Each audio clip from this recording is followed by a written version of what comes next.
नमस्कार, एक बार फिर से आप सभी का स्वागत है शख्सियत के प्रोग्राम में, जहां हम हर दिन आपको एक नई शख्सियत की कहानी से रूबरू कराते हैं। जी हां, आज के एपिसोड में हम बात करेंगे सरदार वल्लभ भाई पटेल जी की। सरदार वल्लभ भाई पटेल लौह पुरुष के रूप में पहचाने जाते हैं। एक सूरवीर से कम इनकी ख्याति न थी। इन्होंने 200 वर्ष की गुलामी के फंसे देश के अलग अलग राज्य को संगठित कर भारत में मिलाया और इस बड़े कार्य के लिए इन्हें सैन्य बल की जरूरत तक नहीं पड़ी। यही इनकी सबसे बड़ी ख्याति थी, जो इन्हें सभी से पृथक करती है।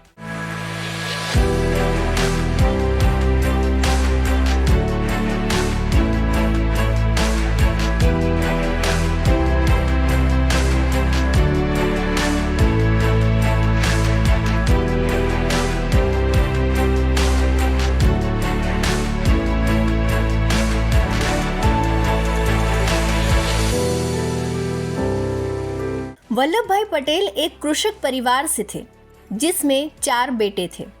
एक साधारण मनुष्य की तरह इनके जीवन के भी कुछ लक्ष्य थे। ये पढ़ना चाहते थे, कुछ कमाना चाहते थे और उस कमाई का कुछ हिस्सा जमा करके इंग्लैंड जाकर अपनी पढ़ाई पूरी करना चाहते थे। इन सब में इन्हें कई परेशानियों का सामना करना पड़ा। पैसे की कमी, घर की जिम्मेदारी, इन सभी के बीच वे धीरे धीरे अपने लक्ष्य की तरफ बढ़ते रहे। शुरुआती दिनों में इन्हें घर के लोग नाकारा समझते थे। उन्हें लगता था कि कुछ नहीं कर सकते। इन्होंने 22 वर्ष की उम्र में मैट्रिक की पढ़ाई पूरी की और कई सालों तक घर वालों से दूर रहकर अपनी वकालत की पढ़ाई की, जिसके लिए उन्हें उधार किताबें लेनी पड़ती थी। इस दौरान उन्होंने नौकरी भी की और परिवार का पालन भी किया। एक साधारण मनुष्य की तरह ही ये जिंदगी से लड़ते लड़ते आगे बढ़ते रहे, इस बात से बेखबर कि ये देश के लौह पुरुष कहलाने वाले थे। सरदार वल्लभ भाई पटेल के जीवन की एक विशेष घटना से इनके कर्तव्य निष्ठा का अनुमान लगाया जा सकता है। ये घटना तब की है जब इनकी पत्नी मुंबई के हॉस्पिटल में एडमिट थी। कैंसर से पीड़ित इनकी पत्नी का देहांत हो गया, जिसके बाद इन्होंने दूसरे विवाह के लिए इनकार कर दिया और अपने बच्चों को सुखद भविष्य देने हेतु मेहनत में लग गए। स्थानीय कार्य। गुजरात के रहवासी वल्लभ भाई ने सबसे पहले अपने स्थानीय क्षेत्रों में शराब, छुआछूत एवं नारियों के अत्याचार के खिलाफ लड़ाई की। इन्होंने हिंदू मुस्लिम एकता को बनाए रखने की पुरजोर कोशिश की। खेड़ा आंदोलन। 1970 में गांधी जी ने वल्लभ भाई पटेल से कहा कि वे खेड़ा के किसानों को एकत्र करें और उन्हें अंग्रेजों के खिलाफ आवाज उठाने के लिए प्रेरित करें। उन दिनों बस कृषि ही भारत का सबसे बड़ा आय का स्रोत थी, लेकिन कृषि हमेशा ही प्रकृति पर निर्भर करती आई है। वैसा ही कुछ उन दिनों का आलम था। 1917 में जब अधिक वर्षा के कारण किसानों की फसल नष्ट हो गई थी, लेकिन फिर भी अंग्रेजी हुकूमत को विधिवत कर देना बाकी था। इस विपदा को देख वल्लभ भाई ने गांधी जी के साथ मिलकर किसानों को कर ना देने के लिए बाध्य किया और अंततः अंग्रेजी हुकूमत को हामी भरनी पड़ी। और ये थी सबसे पहली बड़ी जीत, जिसे खेड़ा आंदोलन के नाम से याद किया जाता है। इन्होंने गांधी जी के हर आंदोलन में उनका साथ दिया। इन्होंने और उनके पूरे परिवार ने अंग्रेजी कपड़ों का बहिष्कार किया और खादी को अपनाया। इस बुलंद आवाज नेता वल्लभ भाई ने बारडोली में सत्याग्रह का नेतृत्व किया। यह सत्याग्रह 1928 में साइमन कमीशन के खिलाफ किया गया था। इसमें सरकार द्वारा बढ़ाए गए कर का विरोध किया गया और किसान भाइयों को एक देख ब्रिटिश वायसराय को झुकना पड़ा। इस बारडोली सत्याग्रह के कारण पूरे देश में वल्लभ भाई पटेल का नाम प्रसिद्ध हुआ और लोगों में उत्साह की लहर दौड़ पड़ी।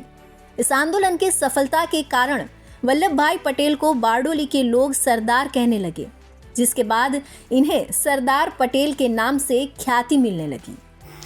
गांधी जी की अहिंसा की नीति ने इन्हें बहुत ज्यादा प्रभावित किया था और इनके कार्य ने गांधी जी पर अमिट छाप थी। इसलिए स्वतंत्रता के लिए किए गए सभी आंदोलन जैसे असहयोग आंदोलन, स्वराज आंदोलन, दांडी यात्रा, भारत छोड़ो आंदोलन, इन सभी में सरदार पटेल की भूमिका अहम थी।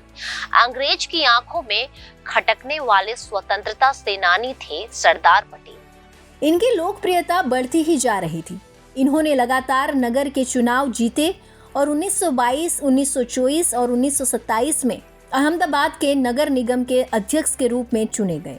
1920 के आसपास के दशक में पटेल ने गुजरात कांग्रेस को ज्वाइन किया, जिसके बाद वे 1945 तक गुजरात कांग्रेस अध्यक्ष बने रहे। 1932 में इन्हें भारतीय राष्ट्रीय कांग्रेस का अध्यक्ष बनाया गया। इन्हें कांग्रेस में सभी बहुत पसंद करते थे। उस वक्त गांधी जी, नेहरू जी एवं सरदार पटेल ही नेशनल कांग्रेस के मुख्य बिंदु थे। आजादी के बाद वे देश के गृह मंत्री एवं उप प्रधानमंत्री चुने गए। वैसे सरदार पटेल प्रधानमंत्री के प्रथम दावेदार थे। उन्हें कांग्रेस पार्टी के सर्वाधिक वोट मिलने के पूरे आसार थे, लेकिन गांधी जी के कारण उन्होंने स्वयं को इस दौड़ से दूर रखा। 15 अगस्त 1947 के दिन देश आज़ाद हो गया। इस आज़ादी के बाद देश की हालत बहुत गंभीर थी। पाकिस्तान के अलग होने से कई लोग बेघर थे। उस वक्त रियासत होती थी। हर एक राज्य एक स्वतंत्र देश की तरह था, जिन्हें भारत में मिलाना बहुत जरूरी था। यह कार्य बहुत कठिन था। कई वर्षों की गुलामी के बाद कोई भी राजा अब किसी भी तरह की अधीनता के लिए तैयार नहीं था, लेकिन वल्लभ भाई पर सभी को यकीन था। उन्होंने ही रियासतों को राष्ट्रीय एकीकरण के लिए बाध्य किया और बिना किसी युद्ध के रियासतों का देश में मिलाया। जम्मू कश्मीर, हैदराबाद एवं जूनागढ़ के राजा इस समझौते के लिए तैयार न थे। इनके खिलाफ सैन्य बल का उपयोग करना पड़ा और आखिरकार ये रियासतें भी भारत में आकर मिल गई। इस प्रकार वल्लभ भाई पटेल की कोशिशों के कारण बिना रक्त बहे 560 रियासतें भारत में आ मिली। रियासतों को भारत में मिलाने का यह कार्य नवंबर 1947 आज़ादी के महज कुछ महीनों में ही पूरा किया गया।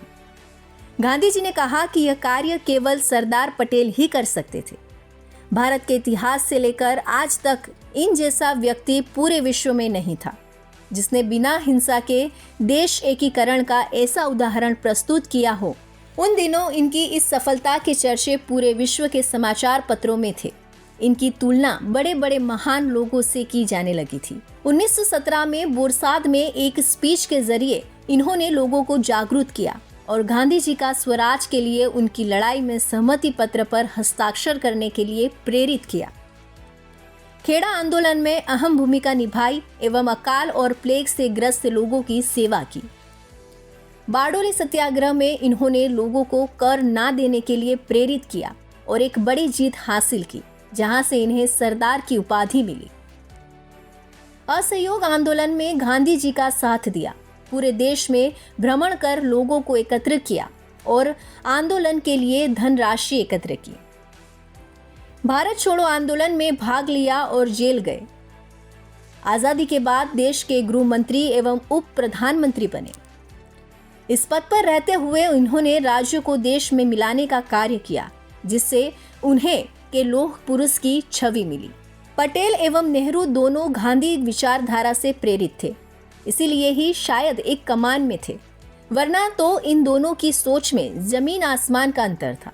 जहां पटेल भूमि पर थे, मिट्टी में रचे बसे साधारण व्यक्ति के तेजस्वी व्यक्ति थे, वहीं नेहरू जी अमीर घरानों के नवाब थे, जमीनी हकीकत से दूर, ऐसे व्यक्ति को जो बस सोचते थे और वही कार्य पटेल करके दिखा देते थे। शैक्षणिक योग्यता हो या व्यवहारिक सोच हो, इन सभी के पटेल नेहरू जी के काफी आगे थे। कांग्रेस में नेहरू जी के लिए पटेल एक बहुत बड़ा रोड़ा थे।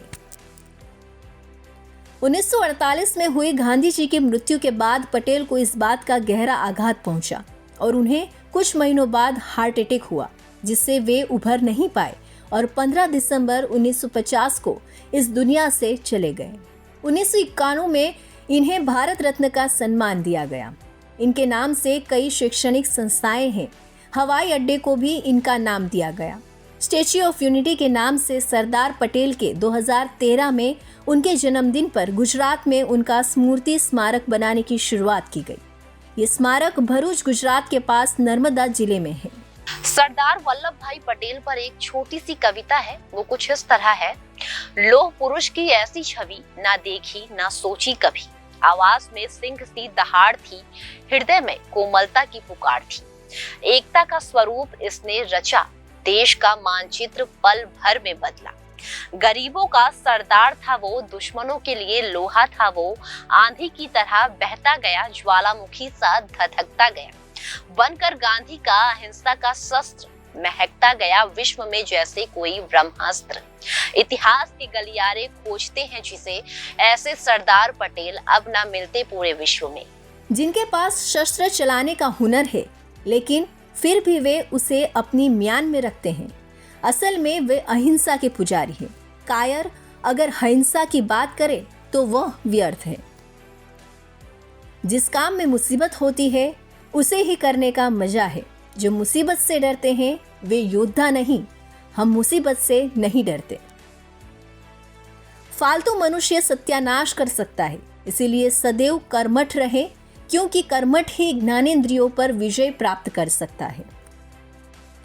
ये थे सरदार वल्लभ भाई पटेल द्वारा कहे कुछ अनमोल वचन, जो हमें एक सफल जीवन का पथ दिखाते हैं। महानत व्यक्ति के बोल महज शब्द जाल नहीं होते, उनमें अनुभवों की विशालता एवं गहराई होती है, जो मनुष्य के जीवन को सही दिशा देती है।